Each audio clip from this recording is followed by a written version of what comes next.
Hello बच्चों, चलिए प्रश्न पढ़ते हैं। समांतर श्रेणी में तीन संख्याएं ज्ञात कीजिए जिनका योग 21 और अंतिम दो संख्याओं का गुणनफल 63 है। तो मुख्य अवधारणा, तो हमारा जो प्रश्न है वो समांतर श्रेणी से संबंधित है। तो देखो, समांतर श्रेणी में तीन संख्याएं ज्ञात करनी है। तो तीन संख्याओं की बात आ जाए तो हम निम्न प्रकार से तीन संख्याएं लेंगे। तो समांतर श्रेणी में जो तीन पद हैं वो हमारे इस प्रकार से लेंगे: ए माइनस बी कोमा ए प्लस डी। क्योंकि समांतर श्रेणी में क्रमागत दो पदों का अंतर प्रत्येक जगह समान रहता है, तो यहाँ हम देखेंगे तो क्रमागत दो पदों का अंतर है वो प्रत्येक जगह हमारा डी है।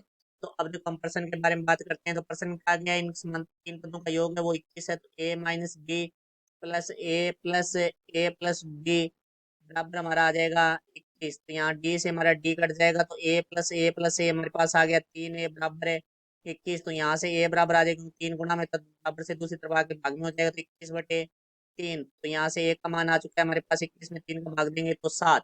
अब उसने कहा अंतिम दो संख्याएं, तो अंतिम दो संख्याएं हैं ए और ए प्लस डी। इनका जो गुणनफल है वो 63 है। तो हम यहाँ लिखेंगे ए गुणा ए प्लस डी बराबर हमारा आ जाएगा 63। तो ए का मान है हमारे पास 7। तो 7 गुणा 7 प्लस डी बराबर आ जाएगा हमारे पास 63। तो 7 गुणा में दूसरी तरफ आके भाग में हो जाएगा, तो हमारे पास आ जाएगा 7 प्लस डी बराबर है 63/7। तो 7 प्लस डी बराबर हमें प्राप्त हो जाएगा 63 में 7 का भाग देंगे तो 9। प्लस का 7 है, बराबर से दूसरी तरफ आके माइनस का हो जाएगा, तो डी बराबर 9 माइनस 7। तो डी बराबर हमारे पास आ चुका है 2। तो डी का मान आ चुका है। तो हमने जो समांतर श्रेणी के तीन पद माने थे वो हमने लिए थे ए माइनस डी कोमा ए प्लस डी। तो यहाँ से देखो भाई, एक का मान हमारे पास 7 था, तो 7 - 2 कोमा 7 प्लस 2।